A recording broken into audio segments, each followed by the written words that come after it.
Alright, Final Fantasy 13. This is when my brother got it. I didn't have really any interest in it because I heard it was very linear, and that's not really my kind of game. Halo 3. I used to give this series a lot of hate, but I really need to give it another shot because, I played some of the multiplayer, and it's very unique from Call of Duty and things like that, because it's got completely different kinds of guns, and the vehicles are very cool, even though Call of Duty's taking a page from Halo's book with Black Ops 2 with the mechs and stuff like that. But, it was funny how they said that Halo Reach was going to be the last game, and then they were kind of like, no, we're making too much money, let's just tack on some more, they won't notice, okay? Alright. Infinite Undiscovery. Sounds like a cool RPG. Not many people really have this game, but from what I have heard, it sounds pretty cool. And I noticed earlier that, look, the outside of the case is very dark. And you open it up, and oh, everything's bright and cheerful. Bright blue skies. Wow. I don't know why I'm talking about the inside of the box, but, Karaoke Revolution. This is actually pretty fun to play. Not that much variation in song selection. I don't know if you can see that or not, but it's got mostly like pop. There's some variation, but not much, because there's like Lady Gaga, Coldplay, Jason Mraz, Pink, Katy Perry, Jackson 5, Rihanna, The Killers, Taylor Swift, things like that. So kind of covering different grounds around the popish sort of mainstream area, but Left 4 Dead. I only played this for not too much. I can imagine it's a lot of fun with 4 players. Me and my brother tried the local co-op, and it was decent fun. There's no real big story behind it that really drew me in, and it just felt like a generic zombie game to me. Nothing special, really. So I want to give it another shot, but that's why I haven't really been playing it much, because it didn't really stand out. Lego Batman, the video game, as well as Pure on the back. Lego Batman, I enjoyed it quite a bit. I love the Lego games in general. I love them. But Lego Batman, I wasn't overly impressed with, but it's up to par with Lego Indiana Jones. Most likely better. Yeah, it's definitely better, actually. But not near as good as Lego Star Wars in my book. But I did beat it with my brother. We did co-op on that. But Pure, this is actually a really fun, like, RV game. ATV game, not RV. Whoa, that would be an interesting game to see. It's interesting they don't have local multiplayer, but it's a lot of fun. Like, doing all the tricks is actually, I didn't expect much of it. I expected a generic launch title. Lego Harry Potter years 1 through 4. I'm excited to play this, but I haven't played it yet. Because I still have to get through Lego Indiana Jones 2 before then, which is right here. It's definitely a step up from Lego Indiana Jones that we played on the Wii. I don't have it on the Xbox 360, but like, it's a lot more open world, which was a very interesting take. But I enjoyed it quite a bit. Co-op's always solid on the Lego games. Here we go into Marvel vs. Capcom 3, the Fate of 2 Worlds Special Edition. The comics, the little tiny comic it comes with, is actually really cool. Very colorful, cool artwork, but it's not out here. I just want you to see this. If I can just move this up a little bit. Oh, actually no, it is in here. I lucked out. But look at how cool this case is. This is the tin case. Very nice looking. I don't know if this does it justice. There might be a bit of glare going on there. Very nice artwork. It shows all the characters on there. And it continues inside. You can see a little bit going on in the back, but mostly it's just the booklet and stuff.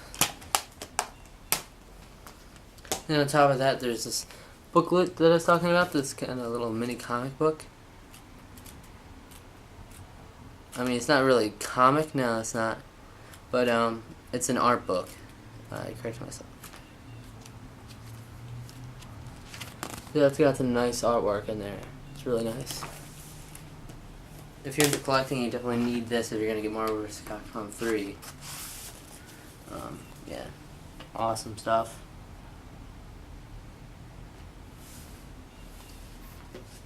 Here we got Mass Effect 2. I loved it. It was close to my Game of the Year 2010, but I think that goes to Super Mario Galaxy 2. Even though I played this after 2010, I still enjoyed it very much. Again, I love the dialogue options of Mass Effect 2. It was very, very immersive world. Like, the universe of Mass Effect is amazing to me. The whole codex entries, they're all like in-depth explained with voice and audio and everything. We got the whole backstories to every species, every place, everything in the world. In-depth description. Like, props to the people that programmed that and worked on that story there. Very immersive world, as is the case with Mass Effect 3. I got this actually a few days ago, recently. The multiplayer is surprisingly good. I was very impressed with it. They were definitely smart going the co-op route, aside from the competitive route, because it works a lot better as co-op with this kind of game than competitive. So they were very smart with that. I'm very excited to get more into this game. I'm about, I'd say about 10 hours in. I'm thoroughly enjoying it. Again, this has opened up even more of my appreciation with the universe as a whole. It's like its own universe, very immersive with the dialogue options. Again, can't praise it enough. What I thought was interesting, actually, was the fact that behind this case, there's actually the female version of Shepard. You can take this out and you can wrap it around and have the female version on the outside. I found that to be very cool. That's a very cool way of like not just neglecting that female Shepard completely or whatnot. That's very cool.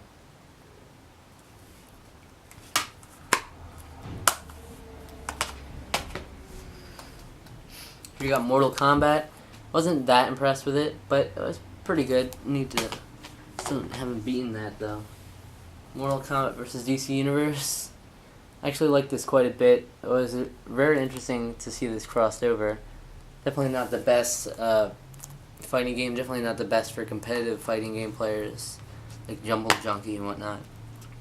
It was cool to see the worlds collide, and there were very cool moves where you could like push them down and go into another level with a whole other area to fight on. It was very cool how that worked, and how you fought midair and whatnot. It was very cool. The orange box, I don't care if you even have barely interest in these games. This is a steal. It has, let me see the exact list again. It's got, well, it doesn't say, but it's Half-Life 2, Half-Life 2 Episode 1, Half-Life 2 Episode 2, Team Fortress 2, and Portal, all in one game. Very affordable now. I think it might be $20 or even cheaper. Now I think you can find it on Steam as well. The Team Fortress 2 is definitely not worth it on the 360. I liked it. I enjoyed it. This is where I actually got my main experience of Team Fortress 2, unfortunately, because I'm not a PC gamer really at all. But it's got like none of the really cool mods and updates and everything that goes on in different servers that goes on in the PC version. It's much more developed there, but it's got Half-Life 2 and Portal, which are very good. It's definitely a steal. Rayman Origins, the case is a bit beat up here. But I just got this a few days ago as well with Mass Effect 3. So I'm interested to get more into this. I'm hoping... I saw the art design. I played only about an hour of it. The art design is very cool, but I'm not as blown away as I thought I would be. Because everyone praised it so much, maybe that kind of ruined it for me. But I'm actually looking forward to playing the co-op with my brother. So I actually forgot about that, because there's co-op in this game. So I'm interested to see how that works. I know there's a variety of characters you can play as, which is very cool. I've seen nothing but praise for this game. But it was $30, so it's really worth it. Actually, Mass Effect 3 was $30 brand new. I couldn't believe it. I didn't know it was that cheap already. I thought it was like really selling off the shelves, so I expected it to be full price for a long time. It only came out in March 2012, so I'm surprised by that. Bye-bye.